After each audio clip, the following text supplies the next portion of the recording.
Welcome to the Messy City Podcast, where we talk with the people who design, plan, build, develop, or even just think about how to create beautiful, successful, and humane cities and towns. Let's learn from each other and create places we truly care about.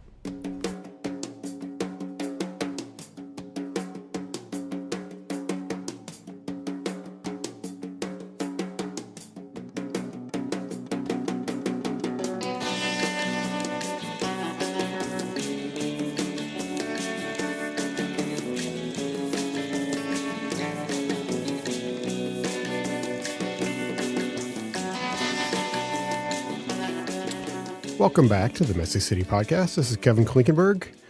Thanks everybody for joining today. I want to do something a little bit different. Had the chance recently to be invited to speak with the ULI District Council in Nashville on an event they have. ULI is the Urban Land Institute. For those of you who don't know, it's a longstanding organization really focused on real estate development. And they often have really active and terrific local chapters, or they call them district councils.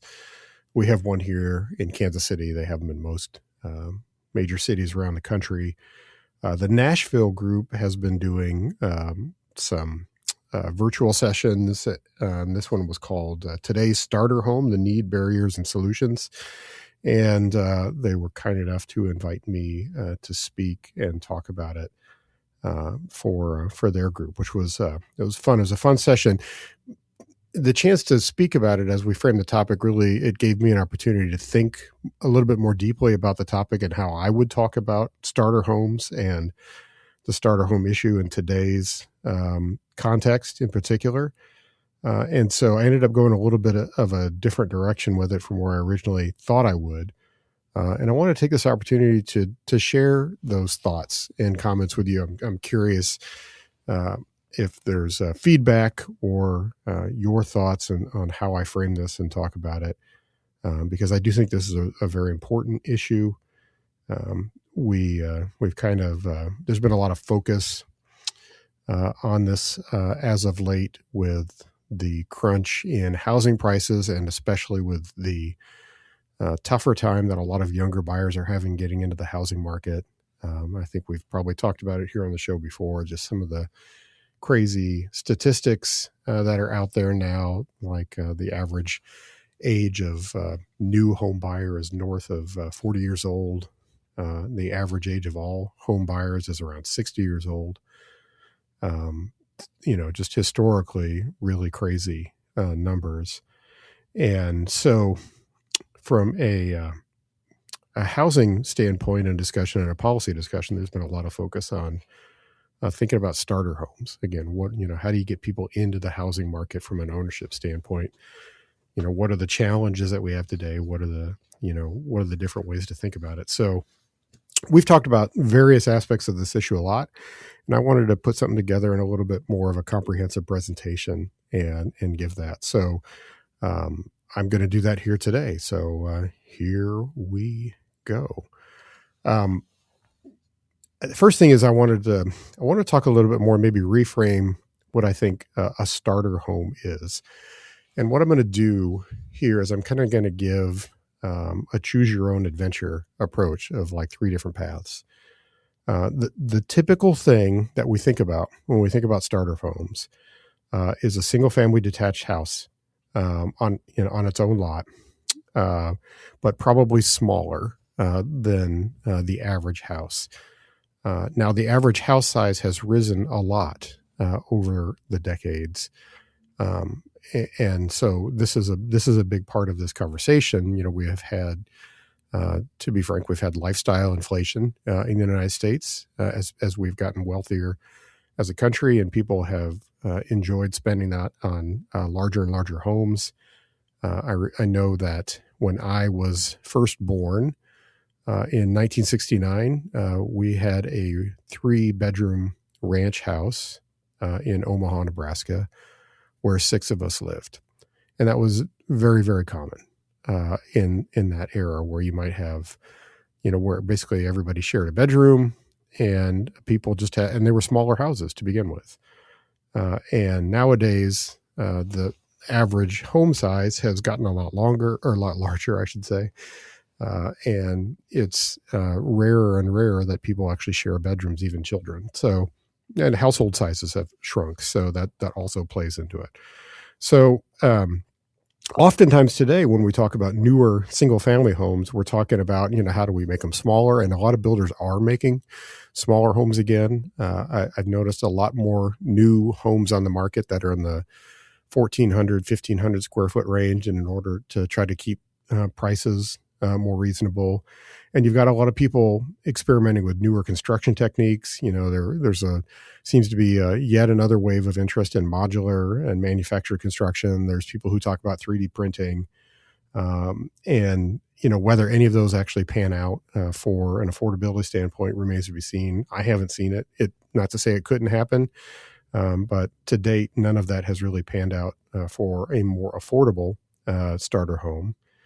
But that's really what we think about when most people think about the housing market and starter homes. That's kind of what they're thinking about is, how do I get into a smaller home? How do we make things work for smaller lots, smaller house sizes with new techniques? And so I'll talk a little bit more about my thoughts about that as we go. A second approach is something that I've talked about quite a bit here on the show, but what we've come to call house hacking. And that's basically the idea that you still would use your ability to purchase a home, but use it in a way so that you might have extra space that you rent out for income on your own property. And this can take a lot of different forms. Historically, what we might think about when we do this is we might think about a duplex, a triplex, a house with a garage apartment or carriage house behind it. Or it also might be just somebody who's renting out rooms in a house. But that is sort of the house hacking approach. You might also lump townhomes into this approach. I suppose we can talk about whether townhomes would be in the more typical single family approach or not. There's a lot of townhomes that come with extra space or carriage houses that people rent out. And there are some that do not. So it can kind of fit in either mold, but that's another piece of it. And then the third area for starter homes is what we might call urban courtyard condominiums. This is another very old technique that's popular all over the world, but not very common in the United States. Alicia Pedersen, who I've had here on the podcast before, who goes by the moniker of the courtyard urbanist, she is the embodiment of this idea and has had a ton of success lately and just really starting to popularize this as a solution for housing, especially for urban housing and especially for families. She's really trying to educate people on the advantages of urban courtyard condominiums as a great lifestyle for families. And kudos to her for doing that. She's done a great job. So, but a condo arrangement certainly can be a more affordable starter home arrangement. So that's why I lump it in the mix here today. So those three different paths. What I like to do, what I often like to do, sometimes to a fault, is I like to try to think a step or two ahead of the game. And whatever game it is that we're talking about, whatever issue it is that we're talking about, and trying to see where things are going so that you are not playing the game of looking backwards and trying to make something work that was popular 10 minutes ago, but trying to understand where things are headed and to play a game that makes that make sense. And so I mention all that because that's why I have some hesitation in thinking about the sort of traditional single family detached model as like the focus of all of our energy for starter homes. Again, I've got nothing against single family homes. I own one. I live in one. So it's not a very big one. In fact, it's probably about 1,800 square feet. And there are 4 of us that live there. It's a nice, comfortable place to live. And I absolutely think that we should do everything we can from a regulatory policy standpoint to make smaller homes on smaller lots as easy to do as possible. If somebody were to say to me, we need to change X, Y, or Z policy so you can build 800, 900 square foot single family homes? I say, yeah, I agree. That absolutely should be part of the mix. If somebody wants to say, yes, say that accessory dwelling units or carriage houses should be able to be platted on their own lot as a 400 or 500 square foot unit that people live in, and that could be sold, I say, sure. Yeah. Why not? Those things should all be allowed, and they are good approaches. But I have a lot of hesitation about whether I think that's really the future in the American context in particular, just because I'm not so sure that Americans are going to accept what I would say is diminishing returns in terms of lifestyle and comfort. And smaller and smaller and smaller homes and smaller lots often is less of a thing that people desire. It's often not what people really think of as like, this is what I'm really striving towards. And in a wealthy society, you may find that people reject that option in favor of other approaches, because the lifestyle inflation aspect of us all is real. And you could say, well, people are going to accept what is out there. And that's true. People will accept whatever is available to a point until they decide it's not acceptable and they move or they choose something else entirely because they don't really enjoy living in a very, very small house. They might instead say, you know what, I'd rather just rent a 2-bedroom apartment somewhere that's like 1,000 or 1,200 square feet and have somebody take care of everything for me because that 600 or 800 square foot house just isn't worth it. So I have some hesitation there in thinking that the push for smaller and smaller is really going to be a solution that scales. And that's why it's one of the reasons I am so big on the house hacking idea. So there's a lot of reasons to like house hacking. And I've detailed some of those in the past. I've had the personal experience of doing it 3 times. We've had discussions about doing it a fourth time here on our current house. Just have a physical situation that's not terribly well set up for it. It's probably too expensive to create it, make it worthwhile on this specific house that we have. But in the past, what house hacking has allowed me to do is a couple of things. One is there have been tremendous lifestyle advantages. It's allowed me to, in many cases, have a nicer house than what my own income could really afford. And it gave me a lot of flexibility in ways that I didn't really expect were going to happen. So what do I mean by that? Well, the first property that I bought, the first house that I bought was an old house. It was an old house built in the 1910s that was 3 stories tall and was converted into 3 apartments, 1 on each floor. So I bought it as a triplex and lived on the 2nd floor and rented out the 1st and the 3rd floor. Now, this is an older home. It needed a lot of work. I did a lot of work on it. I did a ton of just, sweat equity and renovations of different things myself, and kept my costs cheap. But basically, what happened in that house is the rent from the 1st and the 3rd floor basically paid the mortgage. And so me living on the 2nd floor was,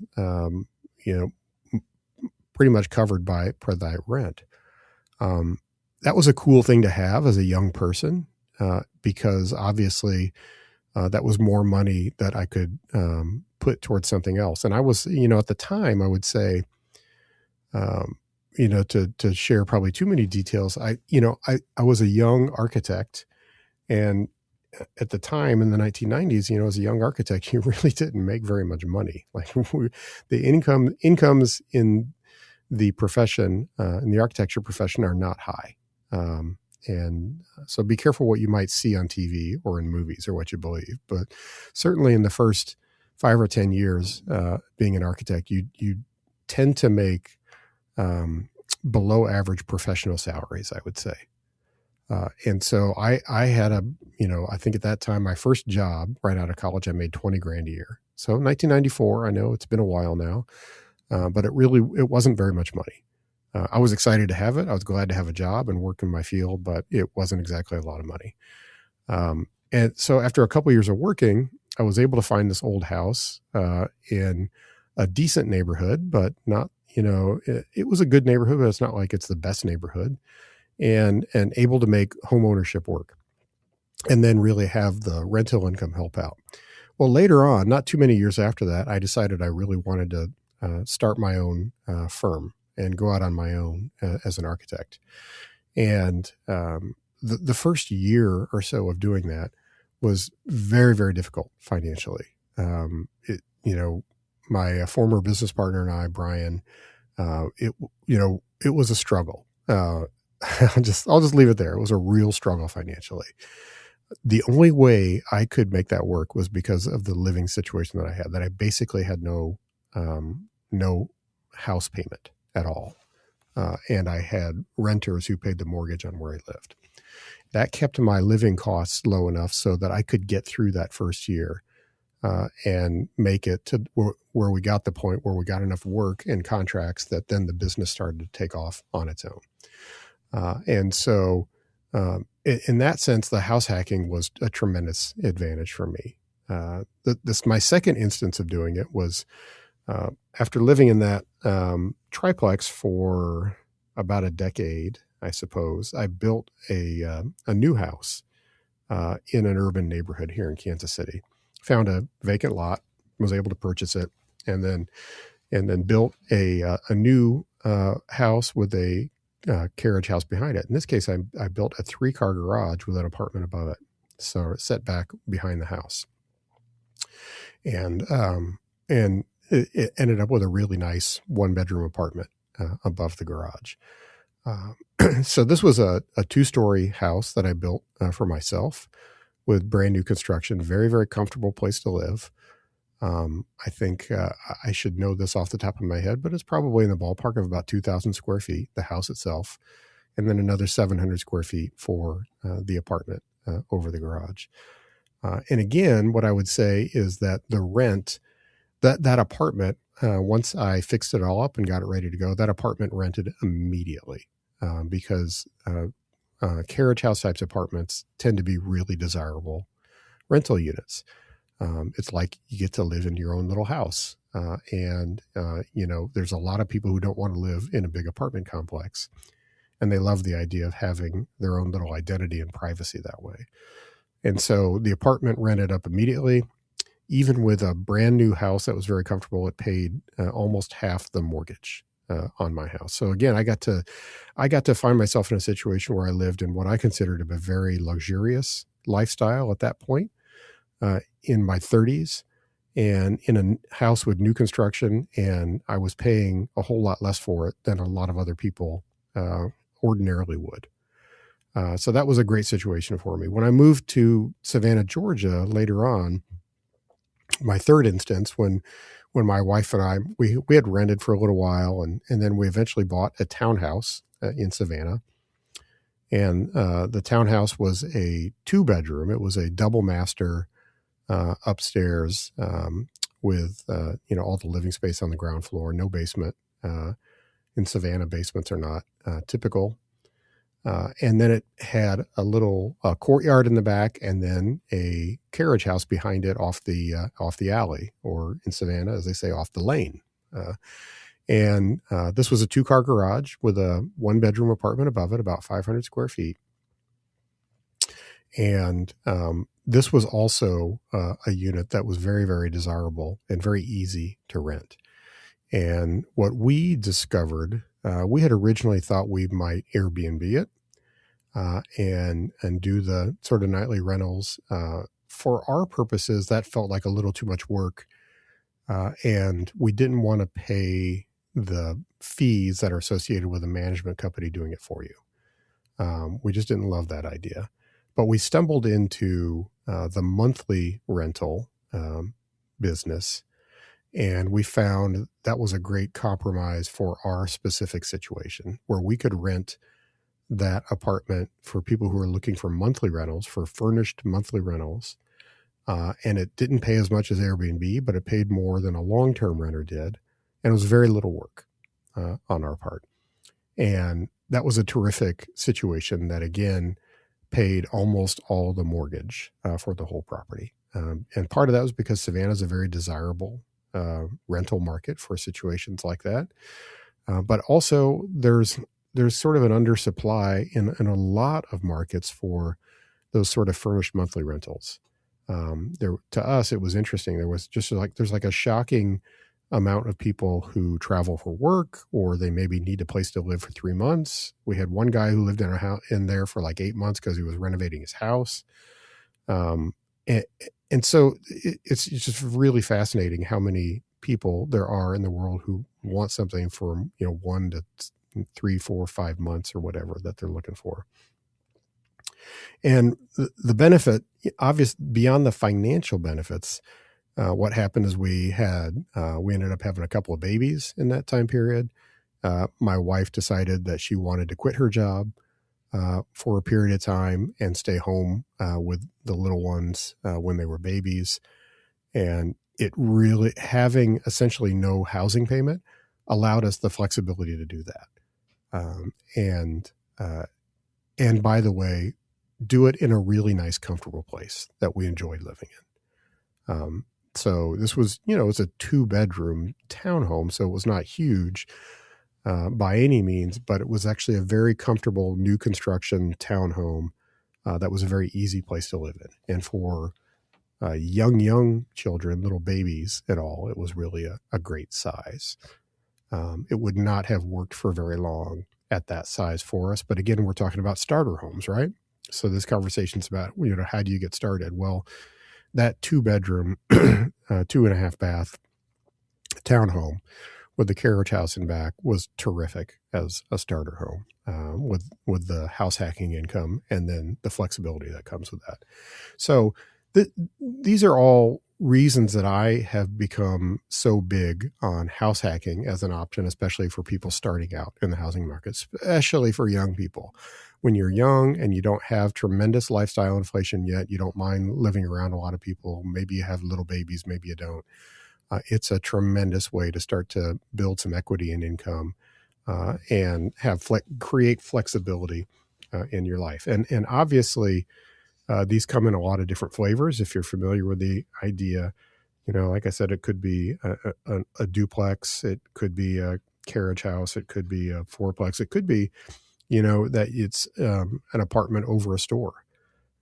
And there's a lot of different ways to make this happen. One of the keys being that you can do this with a conventional mortgage.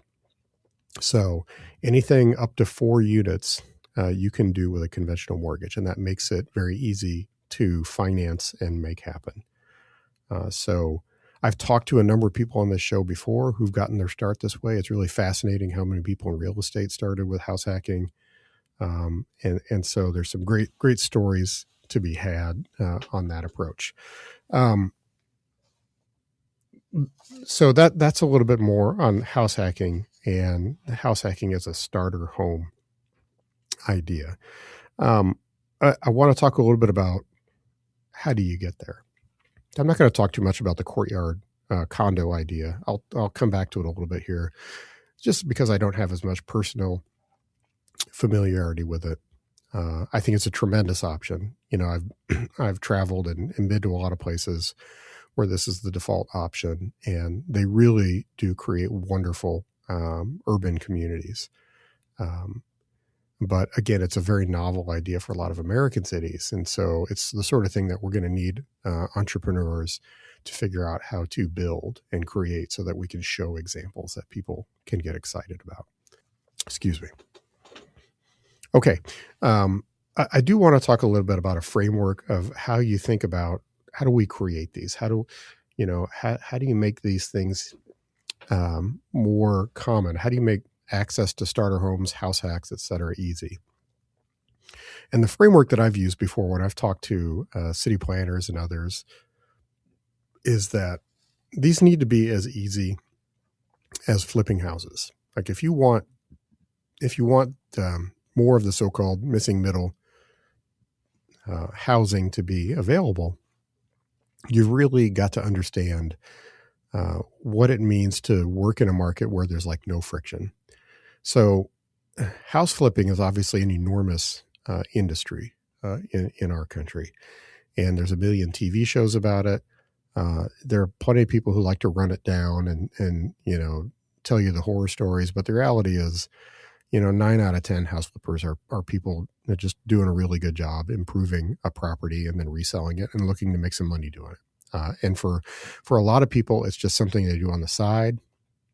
There are some people who make it a profession as well. But part of the reason I would always identify there's two reasons why we have such an active house flipping industry. And one is because we have a huge supply of single family houses, obviously. So there's a tremendous ability in the marketplace to find a house, buy it, and renovate it and sell it. And the second thing is that it is very, very low friction. And in fact, depending on what you're doing to the house, you may not even need a permit at all to renovate it and then sell it. And that's why you have these legions of mom and pop investors who do this sort of thing. And they do it, like I said, many do it on the side as a supplemental deal, and some do it as a part-time deal. Some do it occasionally. You find people who do it as a full-time deal. But that's the framework. That's what makes it work, is that there's a big supply of properties that people can purchase, and it's super, super easy to do. And I think about that because I think that's kind of the context of when we talk about how we got this original sort of missing middle housing supply in a lot of American cities, especially in the era from, say, the 1870s through the 1930s, which was a tremendous building boom in a lot of in a lot of cities all over the country, including mine. It wasn't because there were like 2 or 3 really large developers who were building it all. No, there were just like legion of small builders and mom and pop local investors who were building a lot of that housing. And, they were able to do so because there was almost no regulatory process involved with doing it. And we had a fairly common approach to building, a sort of a common building culture that enabled the creation of houses that people and even apartments that people enjoyed. And so this is one of the challenges that we have today, is like we have a regulatory climate today and a process that does not allow these things to be easy. Everything is very, very hard and complicated. And as soon as something gets complicated, what happens, my experience is most people just tune out and move on. And they say, I'm not going to bother. It's the rare person who perseveres through a process to try to get something done and try to understand it. So that's sort of the overall framework. That's how I encourage people to think about how you might see more of the sort of 1 to 4 unit type of housing in particular that could be house hacked by a lot of people. And I think house hacking there's tremendous good that comes from that. There's the ownership standpoint, but also the increased rental supply that is available in your community. And it can be done by lots and lots and lots of people. Basically, anybody who can qualify for a mortgage, you can do it. I think we've still got about 2/3 of households that own their own home in this country.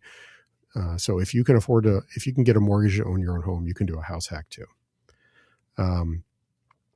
So I want to talk a little bit about policy and change, because inevitably this conversation then starts to get into the details. You start to say, okay, well, what are some of the things that you actually need to change? And what are some of the top policies that really need to change in order to get there? Now, if you heard me before, you know that I've become a little bit tired of the policy conversations, and I have a general bias towards action. And I really wish more people would just take action and design and develop and build, as opposed to obsessing about policy change. Because I just think more good happens by just figuring out how to get something done and just going and doing it. But at the same time, we do need policy change for a lot of our housing types to be universally available, to make these things easier. And so there are people who have to take up the mantle and start to work in this area. The main thing I just want to say is, I can give you a list of 10 policy changes that almost any of your city or state could make that would really help all this. But it's important to know when you go into this that policy is not about what's logical or reasonable. Policy change in the real world is not like the debate class that I had in high school. It's not about, we're not talking about facts. We're not talking about logic. We're not talking, about what is a reasonable approach. Policy change is very emotional and often very tribal. And so you've got to really understand and think about how to navigate that world. It's not a civics class. It's not a debate class. That's just not really how you make a lot of good change or permanent change. You have to understand your own local politics, your state. You have to understand the actual people that are in office and figure out, how to build coalitions and how to get there. And sometimes it's not even about building a coalition. Sometimes it's just like, what is a particular person who has a desire to drive something forward? What are they interested in, and what are they willing to do? I've been a part of various policy change approaches for 30 years now, and I'll tell you, it's hard, it's frustrating, it's draining. I'm to the point now, frankly, where I'm just really tired of all of it and ready to practically, hang up my hat and, ignore it for the rest of my life. Just let other people do it, because it is often very frustrating. And I think in our current climate, it's even harder. I think it's really hard to build bipartisan agreement on just about anything. And so in a certain sense, you probably shouldn't try. Maybe, depending on where you are, the most effective thing might be to understand arguments that work for different sides of the aisle and just lean into those and don't worry about what may or may not be bipartisan. But you do have to have people who are willing to stick their necks out, or else, frankly, nothing is going to get done. So there's sort of there's the people side to policy change, which you don't talk about very much because in the policy wonk world, everybody wants to just get wonky about it and say, here's the 5 different technical things that need to happen, without ignoring the fact that there are real people in the real world who have to write ordinances, who have to, advocate for them, who have to stick their neck out to make them happen. People who have to vote on them, et cetera. So there's just a lot more to it than just the technical side. So that all said, that's sort of a depressing way to think about it, I'm sure, in a lot of ways. It all can be done. I've had some success in making change. I know a lot of others have as well. Things can get done. It's just not always super easy and logical. But I do want to highlight a few things. So I'll get into a few technical aspects of this. And just again, starting off by saying, like I've talked about before, the problem with all this when it comes to housing and development is there's not any one ordinance or process that is like an immediate quick fix that just magically makes everything, work and more affordable. The problem is we have an accumulation of different issues over many, many years. And there's so many different targets for change that, I think they're all worthy targets for change. But I'm not sure that any one of them is going to magically make, housing more affordable or work better. I think it's smart to think about what are the things that you do that can really scale more quickly. That's one reason I think people focus, for example, on ADUs or accessory dwelling units as a major solution, because we have a massive supply of single family residences and lots all over the country. And it's very easy to leverage that to think about, well, you could do ADUs on all of those lots. And that's true. That is a great leverage point. But not all of these other changes are so easy. And then there are others who then you just really need some of the help from people within city government who really know how to work cross-disciplinary.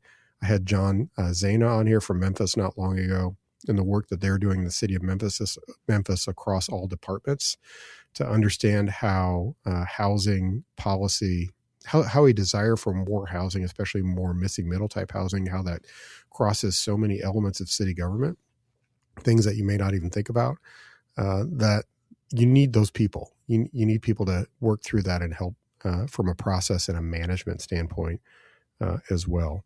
So here's just a few things, to tick off that to think about in terms of policy ideas for the single family houses, for the smaller single family houses. Obviously, allowances for smaller lots and smaller homes. There are a lot of communities that actually have minimum sizes of square footages for houses, so that's something to think about there.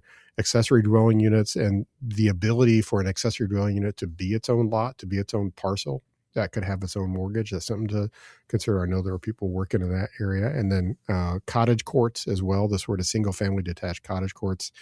Had a great conversation with Ross Chapin. I hope you listened to that recently about cottage courts and that style of housing and just enabling that as an approach. For house hacking, I think that the quickest way to really enable more house hacking would be the easy adaptability of existing homes and buildings. And this is one of those areas where it gets more into a building code issue than a zoning code issue per se. There are zoning issues, no doubt, but there's a lot of problems in the building code, especially if you're not allowed to use the IRC, the International Residential Code, as opposed to the IBC, the International Building Code. And so, for example, if you have a 5-bedroom house, can you easily convert one of those into a suite with a kitchenette that could be with an outside door that could be rented to somebody else? Those are examples of some of the sorts of things that I think we need to figure out how to get those done without being punitive from a regulatory standpoint. If I have to put in fire separated walls and ceilings and do all sorts of other egress changes, then people just aren't going to do it. And then you're going to miss out on that opportunity. Or people will just do it and they won't seek approval or permits. They'll do it all very informally, which is also bad, because if you do it informally, it's harder to become part of the legitimate financing and insurance system. So it's harder to actually use that to build wealth. And so for a family or an individual. So that's sort of the area that I think there needs to be the most work, is targeting existing buildings. Obviously, zoning allowances for buildings of 1 to 4 units, building code flexibility for new construction for using the IRC for up to 4 units, financing and appraising options to help clarify and incentivize the income portion of property. This is a real challenge in a lot of places. There's a lot of lenders and insurance people who don't know how to look at a house hack and how to fairly evaluate how to lend off of it or how to insure it. So there's an opportunity there in the marketplace to figure that out. So any kind of local market that can really help understand it would be terrific. On the courtyard housing side, the ability to do single stair multifamily up to 5 or 6 stories, it adds tremendous flexibility and makes those kinds of buildings work. And one thing we haven't really talked about very much at all here, but is an important twist, is just the whole issue of condominium financing and liability reform. And there's a lot there that I frankly don't understand personally and would like to learn more about, but there's obviously a hindrance and an issue because there are just lots and lots of places where we're not building new condos at all, which is too bad because there's definitely a demand in the marketplace. So that's a little bit on the policy side. I have to finish by talking about 2 other areas real quick as it relates to thinking about sort of different approaches to starter homes and getting more starter homes in the market. The first is entrepreneurship and training. And one of the things that we have to understand is that you actually have to have the people that want to build these things. And we have had a shortage of people in the industry who have had much of an interest in building and creating these products. Part of that is because the regulatory side is too hard. And so when the regulatory side is too hard, there aren't a lot of people who want to try to do it. Again, back to the house flipping example, lots and lots of people want to try house flipping because it's, because they think it's easy. Now it's not easy, but yes, you can, it's easy to get into. It's not hard to try to get into. My friend Abby Newsham here in Kansas City has created a great local group called Small Developers of Kansas City that meets every month, thinking about how you can create a local ecosystem like that of people who can learn from each other and help train each other up and become the people who are trying to do these alternative types of housing. That's a big element of what, if anybody cares to have volunteer time, that's a great use of volunteer time to try to help train people up to do this kind of work, because we don't have very many right now. The last area is in financing, and we really need many more smart, localized finance ideas. I'm not talking about grants. I'm not talking about tax credits. We need ideas that can scale in local markets that are profit-based and profit-motivated. If you are banking on grants to save the day, that's probably not going to be an approach that works in many places. But there are wealthy people in every city through their foundations, through their philanthropy, or through other methods that can actually help create local financing ecosystems to partner with people to do starter home development in particular. I think about the guys from Bend, Oregon, that I had on the show here, who created a fund. They have a home building company called Hiatus Homes. They have a Hiatus Capital Fund, which is strictly about raising money within their community to basically build that missing middle type of housing and smaller projects. That's a wonderful approach that lots of communities can learn from, to say, you don't have to, we have these issues we know that exist. There are gaps in the financing market. There are difficulties. There are ways for people in local communities, especially philanthropists, to figure out how to set up real funds that can help with investment in housing in their community. That is not a charity. I'm not talking about that they need to set up a new charity. They need to set up a new fund that is based in real economics, but it's tied to people who are trying to build at this scale, which is not something that we have in a lot of places. So that's an area of real need. So that's really what I want to talk about today. The beauty, again, of having a podcast is I can talk about this a little longer and go off on some tangents. And in the presentation with the ULI Nashville group, had to crunch that down to 20 minutes. So today I could go a little bit longer. I'd be very interested in anybody else's thoughts about all this. I'd like to, I may even turn this into some sort of a series of articles or whatever down the road, because I think this is an incredibly important topic. I think getting people into ownership and to home ownership is important. And it is a very good thing to try to aspire to do. And we have made a lot of this way too hard. And there are plenty of ways that we can work on reform, but we also need the people. We've got to figure out, there has to be the people side to it, or nothing happens. So with that, thanks very much today for listening. Please send me any feedback. You can email me. You can leave a note on Substack, whatever you want to do. Leave a comment there. And thanks for listening. Take care. Bye.